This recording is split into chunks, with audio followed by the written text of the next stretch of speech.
اليوم درنا واحد ليفينمون شاركوا فيه دي انفستيسور مغاربه دي زونتربرونور بلج اللي كيهمهم لاك دانفستيسمون في المغرب avec la présence ديال le représentant de l'ambassade du Maroc, le conseiller économique, le consul général de la ville de Liège de la Wallonie, le président de la chambre de commerce Abdallah Hani, Banque Al-Amal, les présents بزاف ديال الناس كانوا حاضرين.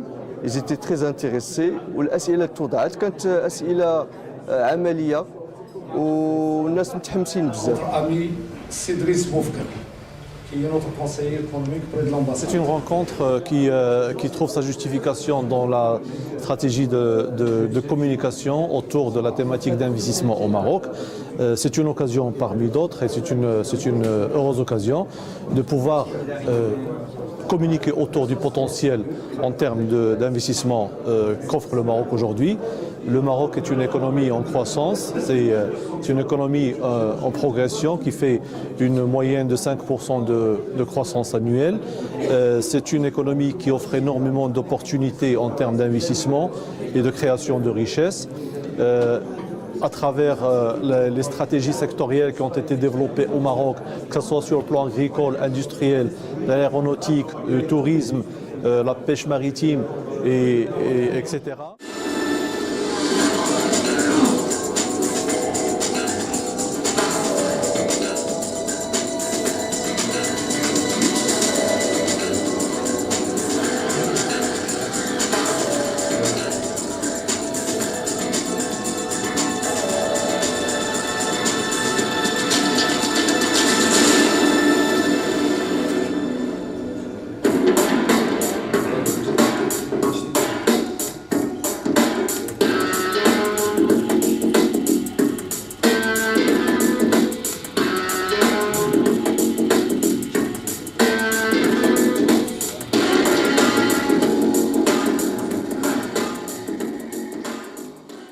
الاجتماع اللي حضرنا له جميع هذا المساء هذه الامسيه هذه حول الموضوع ديالو يدور حول الاستثمار في المغرب، وحنا جميعا كنعرفوا مدى الاهميه ديال هذا الجانب هذا.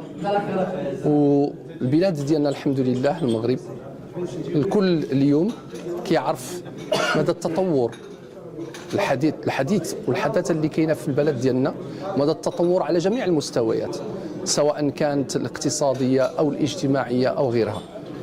فهذا الاستقرار وهذه مسألة جد مهمة بالنسبة للوطن ديالنا اللي فيه كينعم به البلد ديالنا اليوم المغرب، هو اللي كيخلي أن جميع بلدان العالم اليوم تحول الاتجاه ديالها نحو البلد ديالنا. وعندنا في الجالية ديالنا ما شاء الله عندنا ما يسمى بالدياسبورا، يعني واحد طبقة متعلمة خدات كبريات هذا الدبلومات من جامعات أوروبية سواء في بلجيكا اللي احنا فيها حاليا أو غيرها، اللي كيجهلوا بزاف ديال المغاربة في المغرب بالخصوص وحتى هنايا بعض الأفراد الجالية. هو أن مثلا أعطيكم مثال، هذه القنصلية العامة بلييج كتبع لها حتى لو غران دوشي دو لوكسمبور، يعني 4 ديال الاقاليم بما يسمى بجهه والونيا كلها. وعندنا مثلا ازيد من 1200 اطار تعمل بالغران دوشي دو لوكسمبور.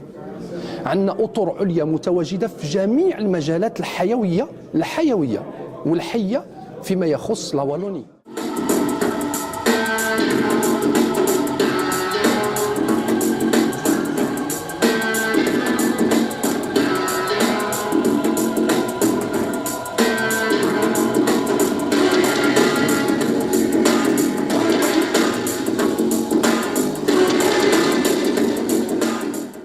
بحكم لي فاسيلتي اللي كاين دابا مع لي نيفو تكنولوجي يعني اي شركه بالحجم ديالها الصغير تقدر تستقر في المغرب ولا تقدر ديلوكاليزي اون بارتي ديال لاكتيفيتي ديالها في المغرب، والامثله كثيره.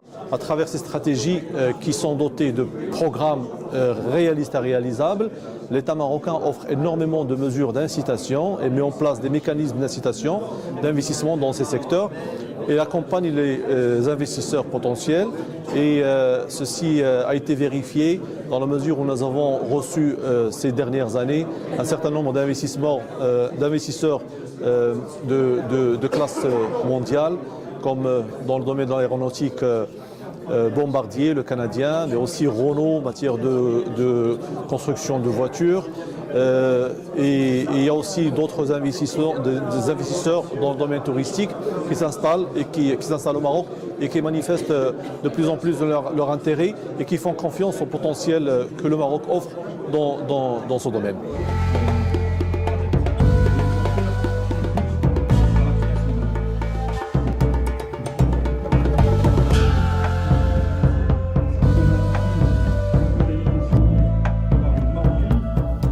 Je suis particulièrement heureux d'être là et de voir cette assistance composée de Marocains mais aussi de Belges. Et ceci dénote aussi de l'intérêt chez les participants à cette réunion, leur intérêt, leur curiosité de savoir ce qui se passe au Maroc.